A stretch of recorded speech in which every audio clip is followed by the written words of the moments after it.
Feliz ano novo para você também. Boa noite para você de casa. Agora está chegando o NTV News. 59 diretores tomam posse para comandar escolas estaduais da região. Fim de semana com muitos acidentes nas rodovias que cortam a região de Patos de Minas, e você vai ver também. Os festejos da virada de ano em Patos de Minas e Lagoa Formosa.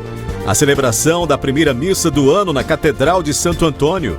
A movimentação no comércio patense e a expectativa para as vendas nesse início de 2023. Pelé velado na Vila Belmiro, em Santos. As cerimônias de posse do presidente Luiz Inácio Lula da Silva e do governador de Minas Gerais, Romeu Zema. Detran publica portaria que credencia empresas para terceirização de vistorias de veículos. O que pensam os patenses sobre o novo salário mínimo que já está em vigor? O primeiro NTV News de 2023 começa agora.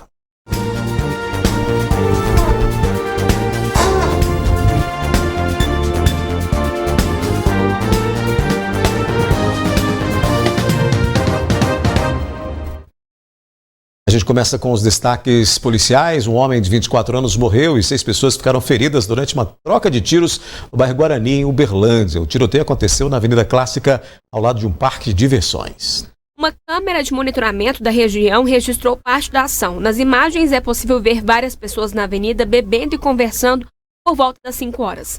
As imagens não mostram o início da confusão, mas em determinado momento a multidão começa a correr. Em um dos cantos, é possível ver um homem de camiseta preta saltando de uma moto, se virando e sacando uma arma. De acordo com a moradora da região, que não quis se identificar, a festa começou em outro ponto do bairro, mas a polícia militar dispersou as pessoas que se reuniram num ponto da Avenida Clássica, ao lado do parque. Além do jovem ferido, outro homem está internado, mas o estado de saúde dele não foi divulgado. 4 pessoas foram baleadas de raspão, tendo ferimentos leves. Um suspeito de participar da troca de tiros foi preso. No entanto, a polícia militar ainda apura a participação de outras pessoas. Os militares também investigam a motivação do crime.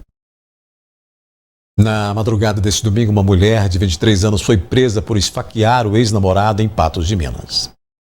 Olha só, o Diego Vitor Leal, de 29 anos, foi trazido às pressas na madrugada deste domingo aqui no Hospital Regional Antônio Dias, em Patos. Ele estava com um corte profundo no pescoço e na cabeça. A suspeita de cometer essa tentativa de homicídio é a ex-namorada, que tem 23 anos. Foi presa, inclusive. A Bárbara Bruna Tolentino. Os amigos do Diego foram quem socorreram ele. Colocaram ele num carro particular, trouxeram ele aqui para o hospital.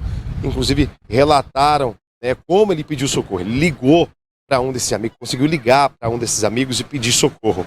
Ele foi levado direto para o centro cirúrgico na tentativa dos médicos de salvar a vida dele. Já a Bárbara Bruna, ela foi presa depois, teria jogado a faca fora e contou para a polícia o que havia acontecido. Os dois teriam discutido.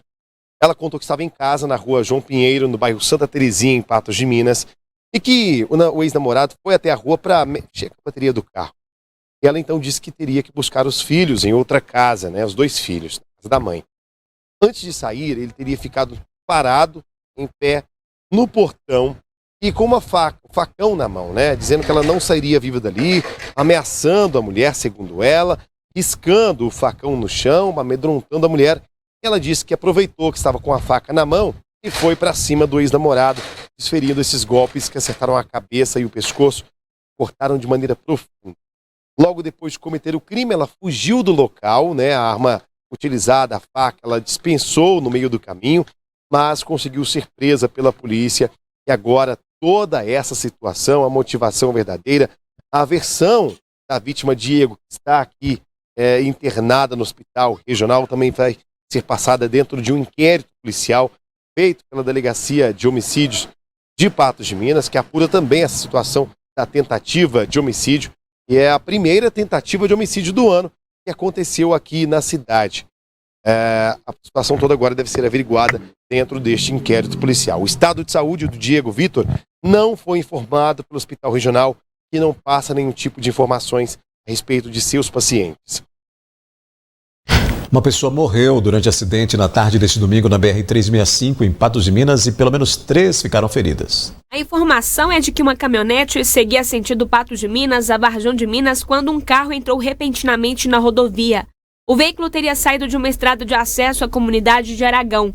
A motorista da caminhonete tentou desviar, mas atingiu a lateral traseira esquerda do carro. Com o impacto, os veículos foram parar fora da pista. 3 pessoas estavam no pálio. Edileuza Ferreira de Oliveira, de 48 anos, natural de Belém do Pará, foi arremessada para fora do veículo. Ela chegou a receber os primeiros socorros do SAMU, mas não resistiu aos ferimentos e morreu. Outros 2 homens, sendo o motorista de 45 anos e o passageiro traseiro de 39 anos, foram socorridos inconsciente para o Hospital Regional Antônio Dias. A motorista da caminhonete de 53 anos foi socorrida por uma unidade de resgate do Corpo de Bombeiros e também levada para o Hospital Regional. A perícia da Polícia Civil esteve no local para apurar a dinâmica do acidente. A Polícia Rodoviária Federal registrou um boletim de ocorrência. 2 postes de iluminação pública foram derrubados no final da tarde deste domingo na rotatória que dá acesso à escola agrícola após uma colisão envolvendo uma caminhonete.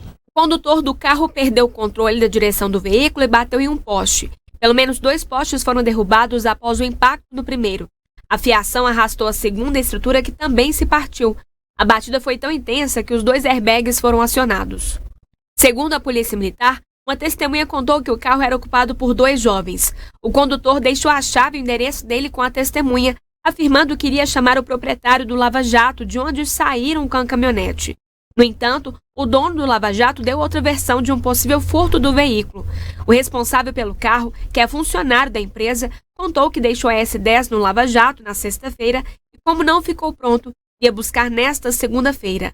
A polícia sinalizou o trecho e parte da via ficou interditada até que a empresa terceirizada, que presta serviço para a CEMIG, realizasse o desligamento da rede para evitar incidentes. De acordo com o proprietário do Lava Jato, o funcionário de 19 anos se apropriou do veículo sem sua autorização. Segundo a polícia, ele confessou a versão e disse que convidou um colega de trabalho para passear no veículo, mesmo não sendo habilitado. Ele foi preso por apropriação indébita. Também na tarde de ontem, a Polícia Militar Rodoviária registrou acidente na MGC 354. Segundo a Polícia Militar Rodoviária, o motorista do veículo informou que seguia pela MGC 354 sentido a Avenida Marabá e perdeu o controle da direção ao fazer uma manobra. O veículo capotou e parou no acostamento com as rodas para cima.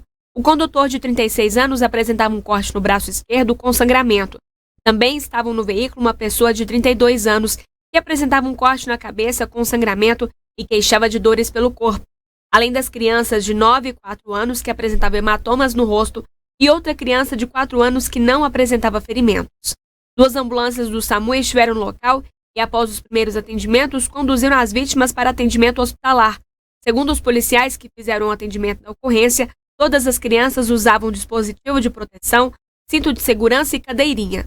Os documentos do veículo e do condutor estavam regulares.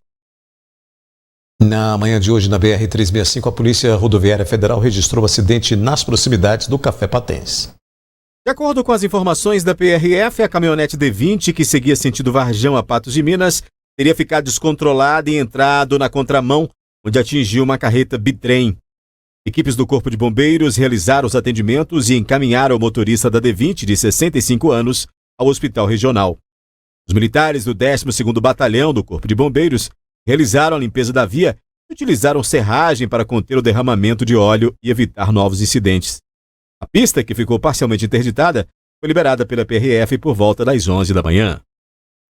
Depois do intervalo aqui no News, os festejos da virada de ano em Patos de Minas e Lagoa Formosa e a celebração da primeira missa do ano na Catedral de Santo Antônio.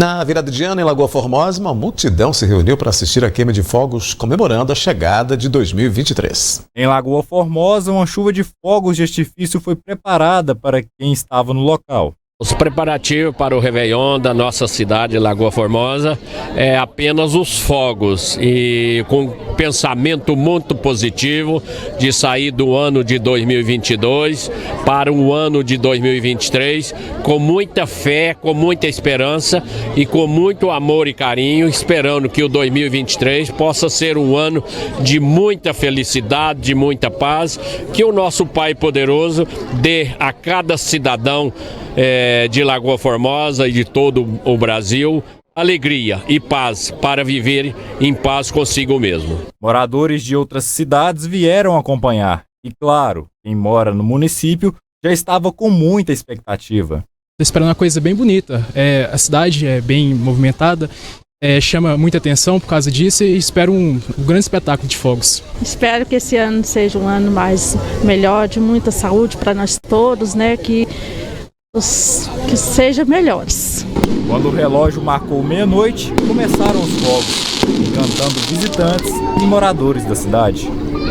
Tá muito bonito. Superou as expectativas? Sim, bem bonito. Cara, é a minha primeira vez aqui, eu tô achando muito interessante. Muito bonito mesmo. Agora é rezar e pedir para 2023. Adeus 2022, bem-vindo 2023. Com o novo ano que se inicia, começam também novos desejos e novos projetos.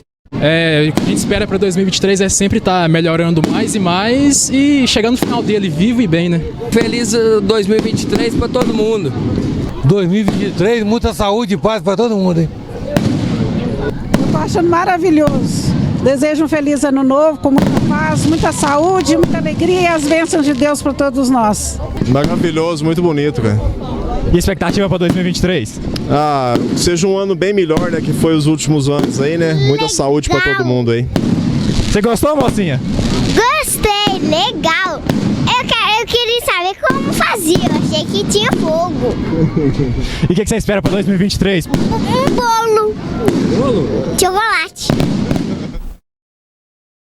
Nesse domingo, Dia Mundial da Paz, muitos patenses participaram da primeira missa de 2023, que foi celebrada na Catedral de Santo Antônio. Homenageando a Mãe de Deus e dando início aos votos cristãos de 2023, a primeira missa do ano na Catedral de Santo Antônio foi celebrada às 7 horas da manhã. Nós iniciamos o ano, né, sempre como é costumeiro na tradição católica, né, celebrando Maria, Mãe de Deus, que sem dúvidas assim, é a grande solenidade que nós temos para iniciar bem essa nossa caminhada, haja vista que todos os anos nós tentamos configurar a nossa vida, a nossa caminhada com aquilo que é a proposta de Cristo, né? E nada melhor como olhar para a Virgem Maria como aquela que realmente nos serve de exemplo de imitação de Cristo, né? Ela que nos mostra Cristo, nos leva a Cristo e nos mostra como viver igual a Ele, né? Isso é constante na minha vida. Na minha geração, eu aprendi com meus pais. Deus que era pequena, eu acompanhava. E para mim é tudo. É o início do ano, é estar em oração. É agradecer o ano que passou e pedir graça o ano que vem. Gabriel é neto de Nívia e, além de manter a tradição familiar participando da primeira celebração do ano, em lugar cativo no altar. É muito importante no primeiro dia do ano vir à missa e se consagrar novamente a Deus para que o ano atual seja melhor que o anterior. E eu hoje tive o privilégio novamente de ser coroinha, sou coroinha há 7 anos aqui na Catedral e parece que fica um momento mais sagrado para quem atua no altar. É muito gratificante isso, é um privilégio. Nívia conta que passou a virada do ano louvando a Deus. E eu fico em oração. Deus já está passagem do ano e fecho com a missa, agradecendo a Deus pelo ano, pela luta, pelo tudo que vencemos. Independente da religião, o Padre Antônio Alves exalta a importância de dar o primeiro passo em 2023 por meio da oração. Ao iniciar o ano, celebrando esse Dia Mundial da Paz também, que é o dia 1º de janeiro, né? Nós queremos assim dizer a Deus, participe da nossa caminhada de fé, participe da nossa vida, dizer para Ele, Senhor Jesus, eu quero que caminhe conosco, né? Eu quero que esteja comigo. Então, todas as vezes, assim, independente do seu credo, da sua religião, quanto mais nós confiamos o nosso caminhar, o nosso existir a Deus, mais nós conseguimos nos realizar e com mais tranquilidade. Não digo sem dificuldades, porque as dificuldades elas são inerentes à caminhada humana, mas nós teremos mais facilidade, docilidade para entender aquilo que acontece na nossa caminhada de vida. A seguir tem a previsão do tempo aqui no News. Pelé velado na Vila Belmiro, em Santos, e a movimentação no comércio patense neste início de ano. Neste primeiro dia útil de 2023, o comércio de Patos de Minas teve pouca movimentação, como já era esperado após o período natalino. No entanto, a expectativa é de melhora nas vendas para as próximas semanas. A cena na Rua Major Gotti, a principal de Patos de Minas, no primeiro dia de comércio do ano, impressiona. Comércio praticamente vazio, bem diferente daquela cena vista em dezembro do ano passado. Em 2023, para muitos, é um ano de projetos. Um deles começar a pagar as contas e os cartões de crédito, muitas vezes comprometidos com as compras de Natal e Ano Novo. Percebi, tá bem vazio mesmo. Olha, esse mês chega de gastar, né? Bora pagar a conta? Pagar a conta. Férias, né? O pessoal viaja. De muitos impostos também. Também, normalmente. Porque tem muita conta para pagar, né? Aí depois gastou tudo no Natal, não sobra muito não. Ah, depende, né? Da economia de cada um, né? Eu acho. No seu caso? No meu caso, eu tô tranquila. Você gastou muito? Ah, um pouquinho, viu? Só o que tinha. E agora, para janeiro? Correr atrás, né? É um mês de muita conta? É de todas, né? Agora IPVA, IPTU, tudo. Mas vai dar certo, se Deus quiser. Tem uma segurada agora. Agora é segurar. Gastar só em dezembro de novo. Na visão desse gerente de loja, as vendas de 2022 do Natal e vésperas de Ano Novo foram melhores do que a mesma data de 2021. O aumento, segundo ele, chega a 50% em Patos de Minas. Esse ano a expectativa foi bem melhor do que o ano passado, e a questão mesmo da epidemia que teve, né? Então, tipo assim, esse ano foi bem maior o resultado da expectativa nossa aqui no mercado de trabalho. Já esse outro vendedor afirma que em todo ano é comum ver o comércio vazio nos primeiros dias do ano. Isso porque muitas famílias viajam para passar o Réveillon em outras cidades. Teve um aumento até bom nas vendas, um percentual bem alto. Então a nossa expectativa com certeza atingimos, tá? O comércio foi ótimo. Em 2022 o diferencial foi a Copa do Mundo. Mesmo com o Brasil não vencendo, as vendas tiveram um aumento considerável. Principalmente chegaram à Copa, foi uma demanda bastante grande das peças, principalmente, né? E o resultado também foi esplêndido, a questão de vendas também. A gente vendeu bastante peças e eu acho que esse ano também foi um ano bastante expectativa, a questão mesmo também da Copa. Mas de acordo com os comerciantes, é comum que no início do ano o movimento seja um pouco mais fraco. Eles esperam que nos próximos dias a retomada desse movimento aconteça. A estratégia é nas promoções e a liquidação de início do ano, queimando aquelas peças que não venderam no Natal. No começo do ano é bem mais, o movimento ele cai um pouco, né? O pessoal sai muito, faz muitas viagens, né? Isso afeta um pouco também no janeiro. As vendas caem, então tipo assim, a gente coloca muita promoção, vamos criar estratégia de vendas para esse mês também e com certeza para criar uma estratégia para trazer mais o cliente aqui para nós. O janeiro geralmente é típico, né? Então todo janeiro geralmente ele já é um pouquinho mais abaixo do que a gente esperava. A gente elabora as promoções aí para chamar o cliente, né? E o janeiro, já que é complicado mesmo, merece. O cliente, o consumidor em geral, merece uma promoção. O velório do rei do futebol, Pelé, começou na manhã desta segunda-feira na Vila Belmiro, em Santos. A gente mostra para você. O corpo de Pelé chegou à Vila Belmiro na noite de ontem, saudado por torcedores santistas. Logo cedo, os súditos do rei fizeram fila para dar o último adeus. O presidente da FIFA, Gianni Infantino, esteve presente ao velório. Edson Arantes do Nascimento nasceu em 1940, na cidade mineira de Três Corações. Aos 10 anos, mudou-se com a família para Bauru, no interior de São Paulo, e pouco tempo depois, entrou para as categorias de base do Santos para começar a escrever a história vitoriosa e mundialmente conhecida. Até hoje, é o maior artilheiro do time do Litoral Paulista e ganhou 2 mundiais de clubes com a camisa do Peixe. Na seleção brasileira, mostrou ao mundo por que merecia o título de rei do futebol. Foi o grande destaque na conquista do tricampeonato. Foi também o primeiro astro do esporte mais popular do mundo, marcado por cifras milionárias dos salários dos ídolos. Pelé parou de jogar profissionalmente em 1977 pelo Cosmos, dos Estados Unidos. De lá para cá, consolidou a imagem de rei construída nos gramados. A saúde foi se deteriorando ano após ano, até que em novembro de 2022 ele foi internado em São Paulo por conta de complicações de um câncer. Pelé não respondeu ao tratamento e faleceu nos últimos dias de 2022. O velório teve início hoje e o sepultamento do rei do futebol será amanhã. Gui Boaventura comigo nesse nosso primeiro NTV News de 2023, nessa nossa primeira análise também deste ano. Boa noite para você, Gui. Falar do rei é emocionante em qualquer momento, né?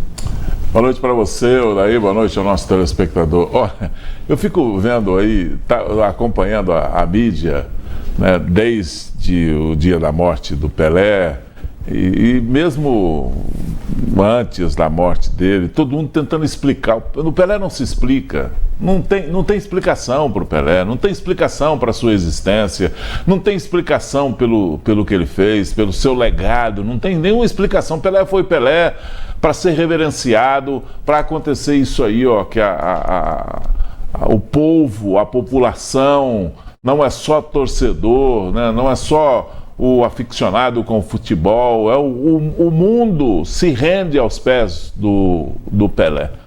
Foi como um atleta inexplicável, né? Uma trajetória inexplicável, uma coisa que é um presente de Deus.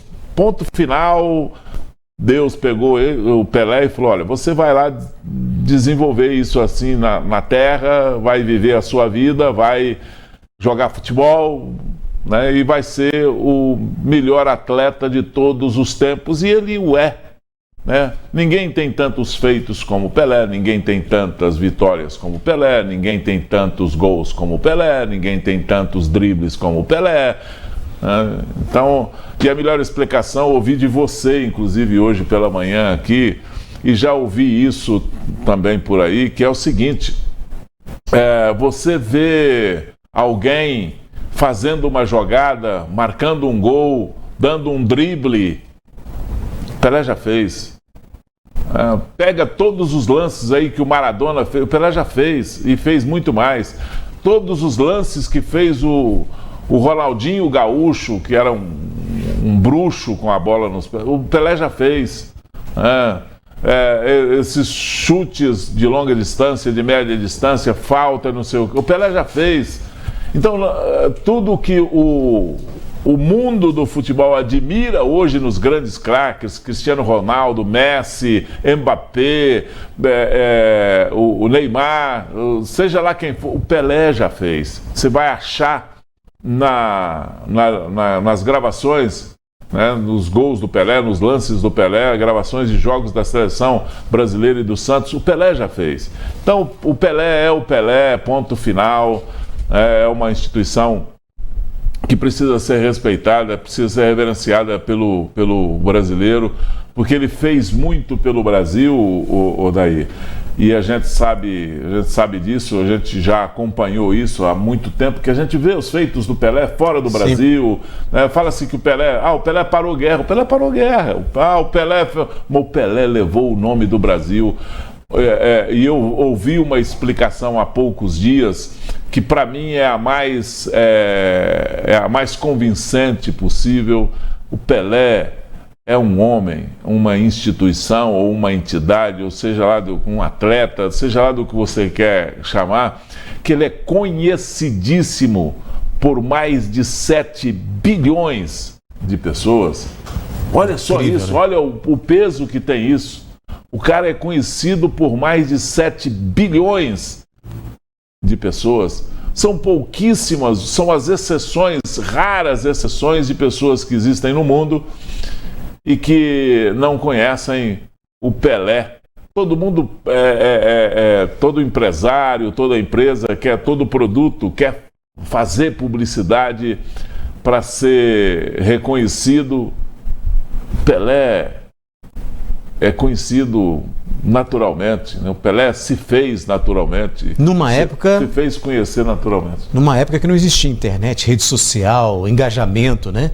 Então a genialidade está aí. Esse é o fenômeno. Esse é o fenômeno. O povo conhecia o Pelé, admirava o Pelé por ouvir dizer, ou por ouvir uma partida de futebol narrada no rádio, ou pelo que se falava, a crônica, às vezes até somente no rádio, não na televisão, porque a televisão andava pouco naquela época, mas o Pelé foi o rei do futebol sem todo esse apoio. Você já imaginou o Pelé com essa mídia que tem hoje? Com internet, com todos os canais que existem hoje, com a facilidade, com a instantaneidade da informação, porque o Pelé jogava uma partida com o futebol Santos na Europa, por exemplo, na Itália, ou seja lá em que país for, na França, demorava 3, 4 dias para chegar o resultado aqui. Sim. Então, sabe, pro jornal dar aquele resultado, falar do Pelé, elogiar o Pelé ou criticar, seja lá o que for, mas, sabe, não é inexplicável. O Pelé não se explica. O Pelé é pra gente reverenciar pro resto da vida, é pro Brasil valorizar. E tem outra coisa para te contar aqui, eu ia te falando isso aí e me fugiu a linha de raciocínio. O Pelé vai continuar ajudando o Brasil. O Pelé vai continuar sendo o atleta brasileiro mais conhecido, sendo o atleta mundial mais conhecido. O Pelé vai continuar divulgando as coisas do Brasil simplesmente porque ele existiu. Agora, mudar o tempo do verbo de um Pelé é um negócio complicado, né? Não tem como, né? Falar que ele existe depois que ele existiu, é um negócio assim que vai puxando um vazio dentro de você. Então, e eu estava dizendo para você hoje, só me alongando um pouco mais, até para a gente continuar falando de coisas do Pelé. O Pelé veio do século XX, né? E o século XX, o que proporcionou de personalidade, de gente importante, de gente que mudou o mundo. O século XX foi prodigioso, né? Sim. O século XX produziu grandes atletas, inclusive o Pelé, grandes jogadores de futebol, inclusive o Pelé, grandes embaixadores do país, inclusive o Pelé, grandes políticos que foram produzidos, grandes nomes da humanidade que foram produzidos pelo século XX, né? Os grandes lutadores contra o racismo, né, que entraram para a história, os grandes políticos, os grandes líderes dos países, Charles de Gaulle, Moshe Dayan, Winston Churchill, Eisenhower, e por aí afora, Charles de Gaulle, sabe? Então, General MacArthur, que comandou as tropas americanas na Segunda Guerra Mundial, são grandes personalidades, né, que foram criadas aí no século Mandela. Né? Então, assim, e lá no século XX estava o Pelé. E eu vim do século XX, você também, né? Então vamos louvar, né? Olha, Gui, mudando de assunto, a gente fala agora do tempo, né? Nesse início de semana, áreas de instabilidade atmosféricas deixam o céu com muitas nuvens e podem ocorrer instabilidades. Vamos conferir então os detalhes na previsão do tempo.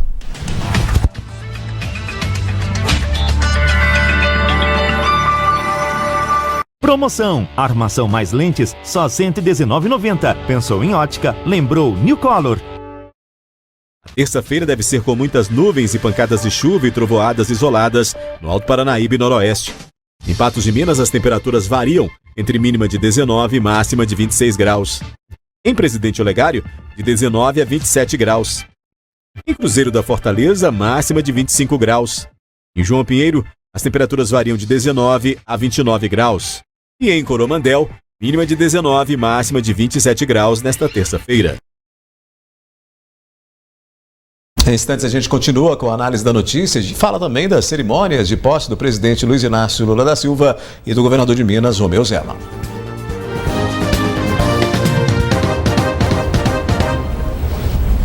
Tomou posse neste domingo em Brasília para o terceiro mandato de presidente da República, Luiz Inácio Lula da Silva, do PT.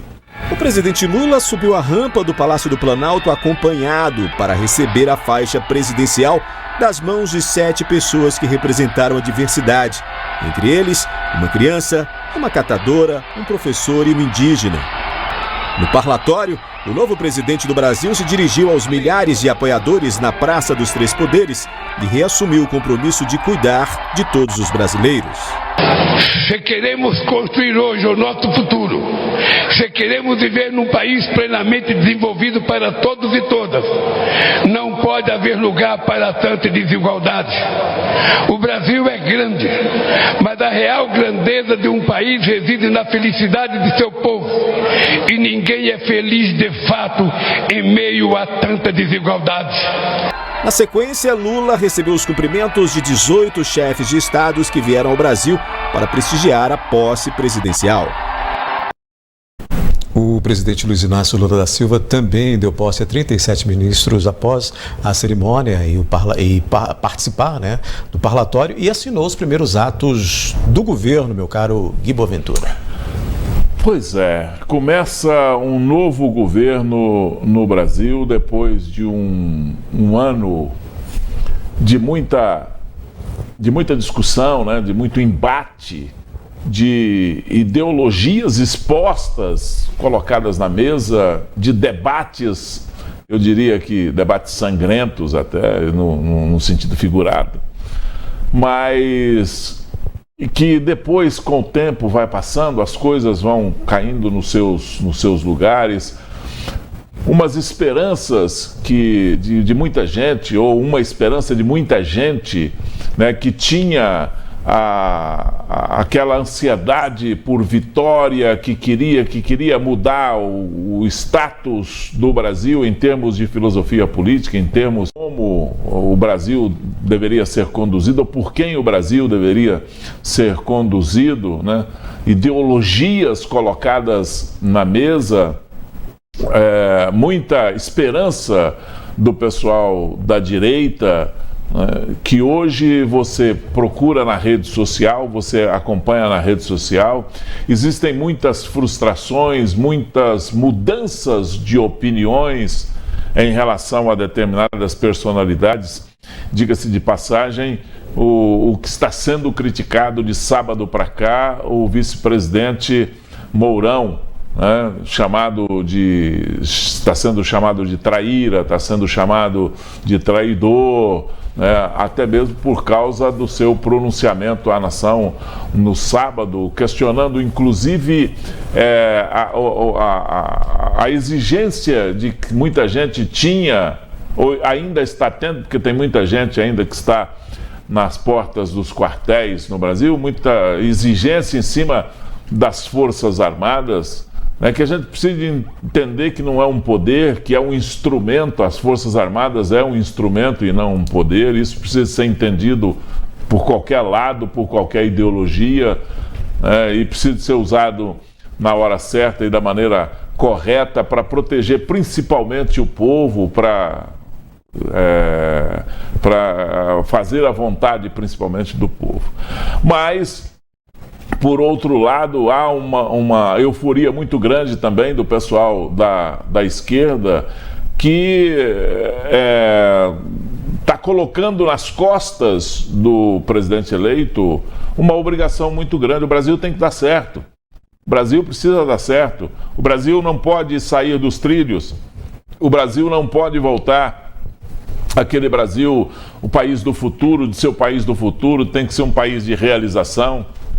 O Brasil não pode voltar, nós não podemos voltar com o Brasil com inflação de 80% ao mês. Nós não podemos deixar o Brasil voltar, dar passos para trás, para retroagir da sua história, na sua trajetória. O Brasil precisa de andar para frente. E aí há uma torcida muito grande, porque não adianta jogar pedra no governo que está lá, né, ou desejar o mal. Criticar tem que ser criticado, tem que ser cobrado, mas não adianta você desejar o mal, não adianta você torcer contra, porque você vai estar torcendo contra o seu país, e torcendo contra o seu país, você está torcendo contra a sua cidade, contra a sua família e contra você mesmo, automaticamente. Então a gente precisa torcer para que o Brasil dê certo. Quem tem vontade de mudar o status ideológico do Brasil, daqui 4 anos tem outra eleição, né? Daqui 4 anos tem mais um embate aí, é só formular bem as propostas, é só colocar um argumento de convencimento que a população, tenho certeza, que vai junto. Mas é preciso, acima de tudo, Odé, acalmar os ânimos nesse país e dizer o seguinte, né? E eu disse isso uma vez aqui durante a campanha, quando os ânimos estavam muito acirrados. Eu falei aqui nessa bancada que a gente precisa de entender que com qualquer resultado, de qualquer jeito, com qualquer um que estiver lá, a gente tem que levantar cedo no outro dia, na segunda-feira, levantar cedo e ir para o trabalho, porque se você não produzir, você não trata da sua família, você não ganha o seu salário, você não paga as suas dívidas e não existe governo nenhum que vai te amparar. Então é preciso muito trabalho, muita luta, você precisa disso aí. E muita participação, né? Nós não podemos deixar a política, sabe? Eu não sou político, eu não gosto de política, não discuto política. Tem que discutir política sim, a sua vida, tudo da sua vida passa pela política e você precisa participar. Quando uma pessoa boa não participa da política, ela abre lugar para um mal intencionado ir lá e fazer ao seu bel prazer e colocar em prática a sua má intenção. Então é preciso participar sim, é preciso que as pessoas entendam dessa maneira. E essa discussão que nós tivemos aí entre fazendo um racha no país, do lado de cá está a esquerda, do lado de cá está a direita, isso precisa ser aproveitado para o lado bom da situação, que é o lado do parlamento, que é o lado da discussão. Por exemplo, eu vou te dar uma análise, fazer uma análise de uma situação parecida com essa aqui. Nós temos uma Câmara hoje em Patos de Minas extremamente criticada, porque ela só tem um lado. A Câmara de Patos de Minas, até aqui, até no final desse ano de 2022, só teve um lado no governo. Só teve do lado do prefeito, apoiando o prefeito, só teve na base de sustentação do governo. Isso não é válido. O que é válido é ter meio a meio a situação. Para quê? Para acontecer os embates, as discussões, para discutir lá no parlamento o interesse do povo e vence o melhor convencimento. Né? Não pode ser assim, ter essa unanimidade, sabe? Toda unanimidade é burra. Então não pode ter uma unanimidade, porque aí favorece só uma linha de pensamento e a gente sabe que isso, sabe, brancamente, mas vira uma ditadura e isso não é bom para lado nenhum. Então é bom que se haja que tenha essa discussão, sabe? É bom que o país esteja dividido entre uma ideologia e a outra para discutir. Eu só espero que nas próximas discussões sejam menos acirradas, sejam menos nervosas do que foram as discussões em 2022. Que seja melhor, né? O governador Romeu Zema e o vice, o professor Matheus, foram conduzidos aos cargos neste domingo. As cerimônias aconteceram na Assembleia Legislativa de Minas e no Palácio das Artes. Em seu pronunciamento, o governador Zema se mostrou otimista com o cenário de Minas para seu segundo mandato, ressaltando a importância de ter colocado a casa em dia, enaltecendo as melhorias em 4 anos de sua gestão e afirmando que irá manter o foco no desenvolvimento do território mineiro. Com o equilíbrio das contas e o trem já de novo nos trilhos, nós vamos acelerar essa locomotiva. Com uma visão de futuro que possibilite extrapolar o nosso governo, avançar gerações.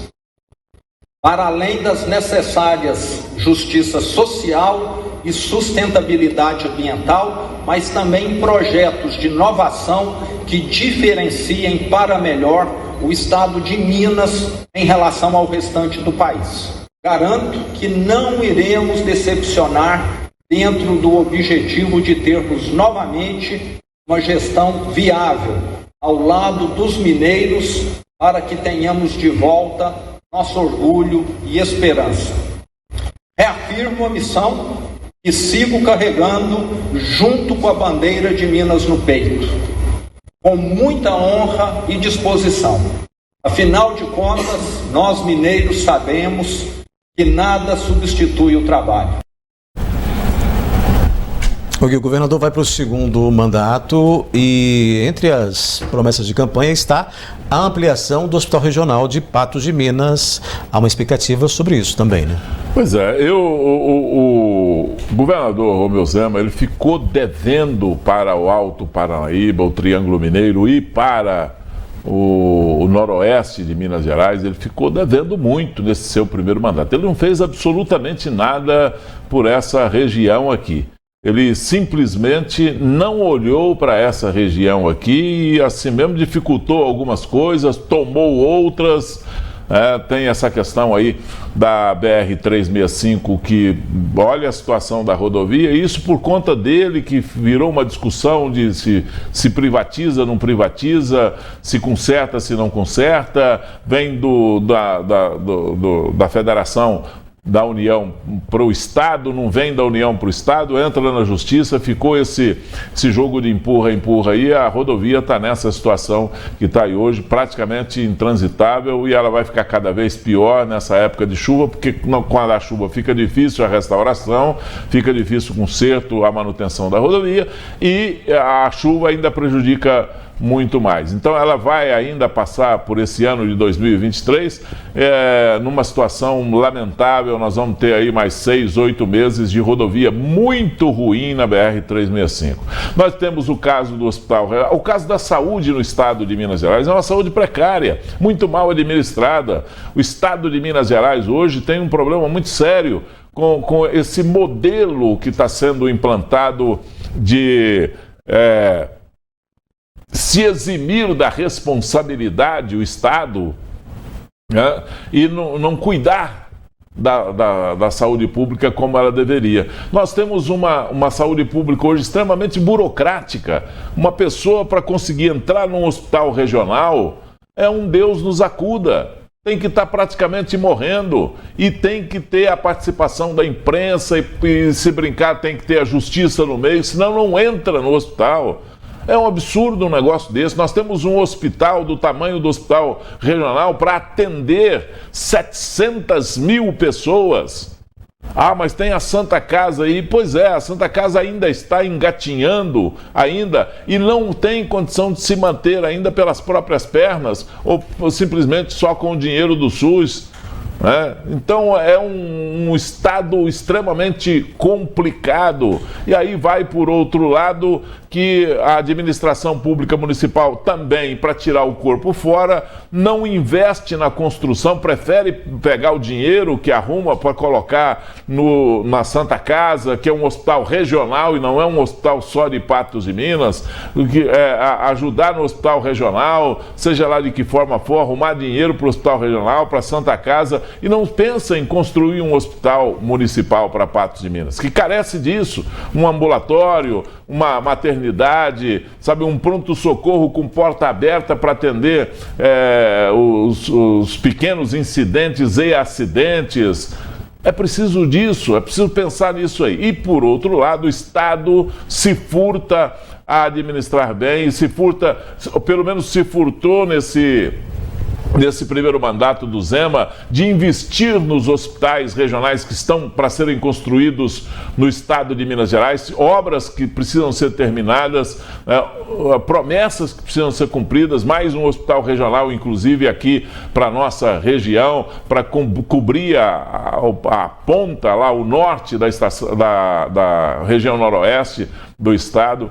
Tudo isso faz com que a gente que nós façamos uma análise de que foi para essa região aqui um péssimo primeiro mandato do governador Romeu Zema. Espero que isso pese na sua consciência e ele faça mais coisas para essa nossa região aqui. O primeiro mandato não teve como, foi muito ruim, eu fui muito ruim para aquela região, vou dar uma ajuda agora.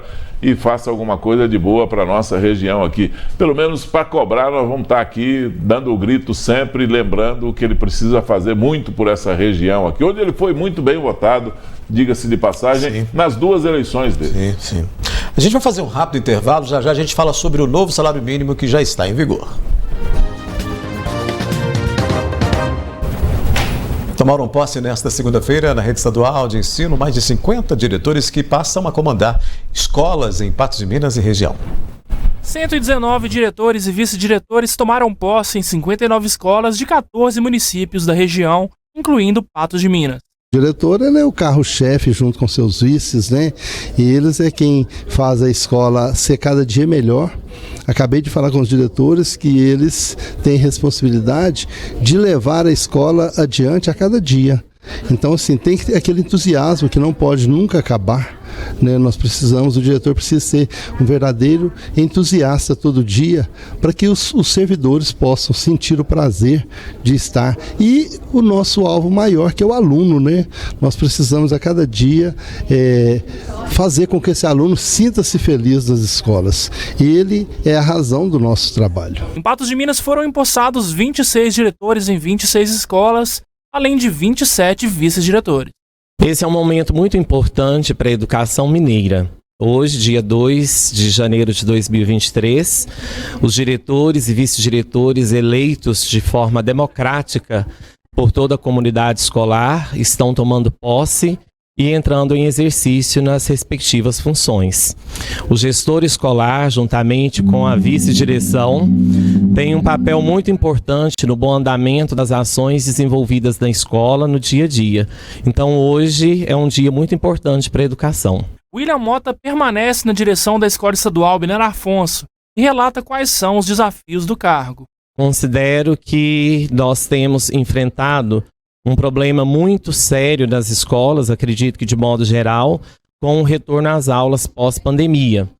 Mas, mesmo diante de tantas situações que vão surgindo no dia a dia, com muita resiliência, com muita parceria, com muito conhecimento adquirido através das nossas formações continuadas, nós procuramos levar conhecimento aos nossos alunos e, consequentemente, fazer com que a escola funcione da melhor forma possível. A educação sempre é um desafio, né? Cada dia um novo desafio a educação, mas são desafios que são superados a cada dia, né? Então, hoje mesmo a gente fala com os diretores, tem alguns novatos, e que a educação, ela é quem transforma, ela é quem faz o ser humano cada dia, né, a ficar melhor, a ser uma pessoa melhor. Então, assim, a responsabilidade é muito grande. O gestor é ele que faz a diferença nas suas escolas. Então, assim, é a cada dia aprendendo. Na educação a gente aprende todo dia, né? Olha, eu acho que os desafios é fazer uma gestão assim bastante democrática, trabalhar em benefício dos alunos e assim, trabalhar direitinho para dar tudo certo. Dos 59 diretores empossados, 21 deles ainda não haviam exercido o cargo. Um deles é o Antenor Neto, que assume a direção da Escola Estadual de Ponte Firme em Presidente Olegário. Espero muito dinamismo, trabalhar bastante, né, desenvolver algumas ações na escola e espero ter um bom resultado, ter uma boa aceitação da comunidade. No distrito de Galena, em Presidente Olegário, Belchior Braga assume a direção da Escola Estadual Presidente Vargas pela 3ª vez. Tivemos algumas dificuldades na época da pandemia, né? Depois, durante o retorno também, tivemos algumas dificuldades em elevar principalmente a frequência dos alunos, né? Mas hoje a gente já pode dizer que a gente já superou esse momento de dificuldade, né? Passado aí pela pandemia. Hoje a gente pode dizer que está mais tranquilo, os alunos já se habituaram, né, ao retorno à escola. Então a gente pode dizer que o momento já é mais de normalidade. Superadas as dificuldades da pandemia, Belchior agora quer elevar o nível de aprendizagem dos alunos. Nós sabemos que existe uma defasagem, né? Então precisamos resolver o problema da aprendizagem, né? Os alunos já estão frequentes, né? A gente precisa então fazer com que o aluno realmente aprenda de verdade. Eu acho que esse é o desafio de todo gestor escolar. Está em vigor o novo salário mínimo, mesmo tendo um ganho superior à inflação do ano passado, o valor está longe de ser o que espera o trabalhador. Após a aprovação da Lei Orçamentária de 2023, o salário mínimo foi incrementado em R$ 108. o que representa 2,7% de aumento real. O novo valor entrou em vigor no dia 1º de janeiro. Até então, a gente tinha uma medida provisória do governo Bolsonaro que aumentaria de R$ 1.212 para R$ 1.302, né, com um aumento de 1,5%. Após as eleições, com a então negociação do presidente, agora presidente Lula, em torno da PEC da transição, o governo conseguiu aumentar para 3% esse aumento do salário real, aumento real do salário mínimo, indo para 1.320. O economista Hermano Caixeta explica que o aumento supera a inflação de 2022, e a última vez em que o ganho real ocorreu foi em 2019. Primeiro ano da gestão do ex-presidente Jair Bolsonaro. Quando eu falo no valor real do salário mínimo, é só a gente pensar o quanto de mercadorias esse salário conseguia comprar em janeiro de um ano, né, em janeiro de 2021, por exemplo. Tem que ser um valor, esse salário mínimo, que consiga comprar as mesmas mercadorias um ano depois.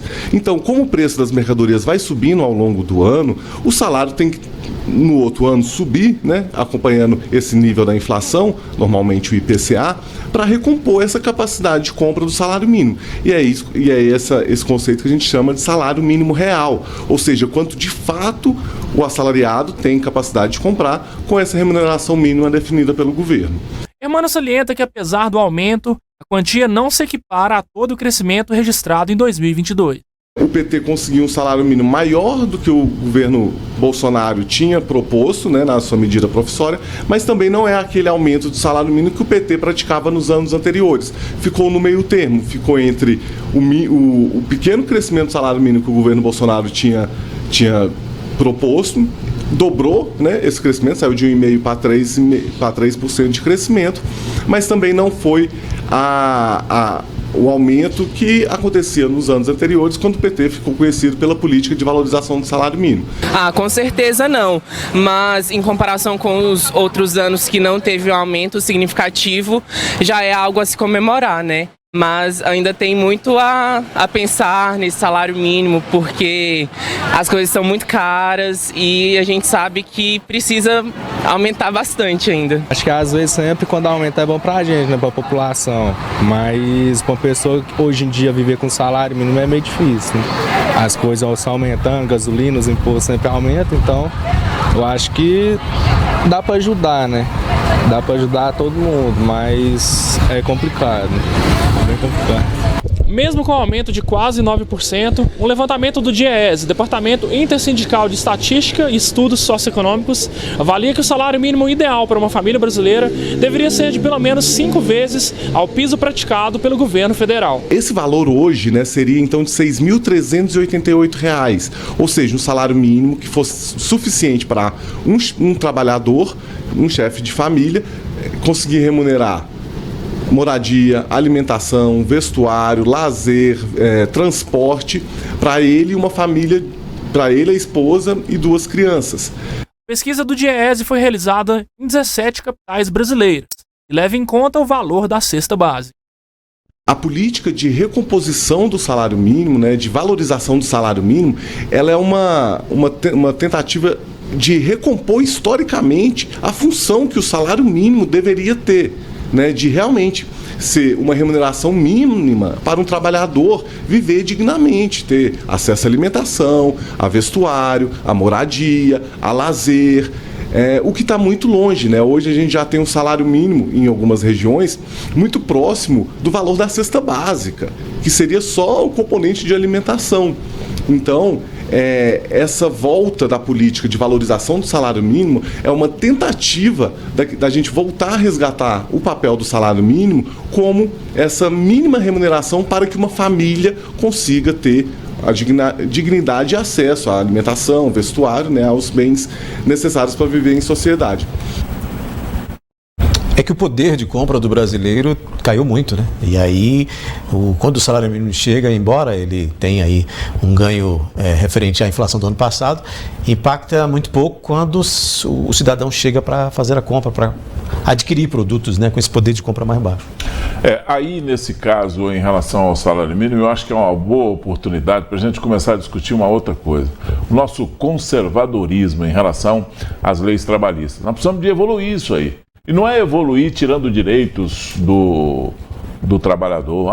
Porque vai ter uma reforma trabalhista e aí nós vamos tirar o 13º salário. Vai ter e aí não vai ter mais férias.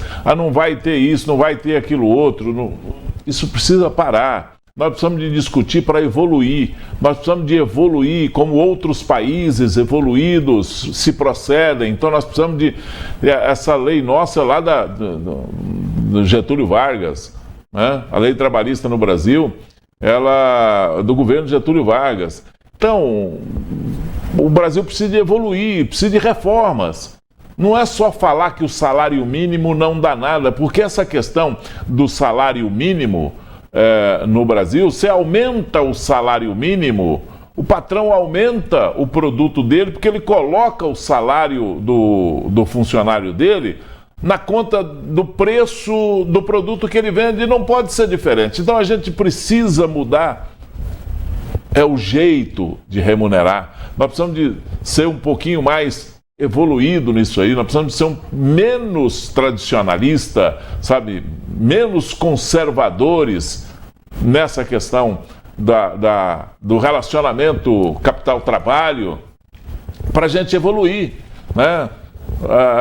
Isso precisa ser um pouco mais aberto. Claro, o Estado tem que continuar fiscalizando. É claro que os benefícios que já foram conseguidos pelos trabalhadores não podem abrir mão disso, mas precisamos nos evoluir, ser menos conservadores. Isso, Odair, é um bom momento para a gente discutir também, é um bom assunto para a gente discutir. Pena que daqui 15 dias isso não será mais discutido em bancada de jornalismo, isso não será discutido em rádio, televisão, nas mídias. Isso vai passar. As pessoas se conformam com muita facilidade em relação a isso aí, em relação à questão salarial, e isso passa, acabou, ninguém lembra disso mais e vamos tocar o bonde, só vamos voltar a discutir isso, o salário mínimo, no final de 2023.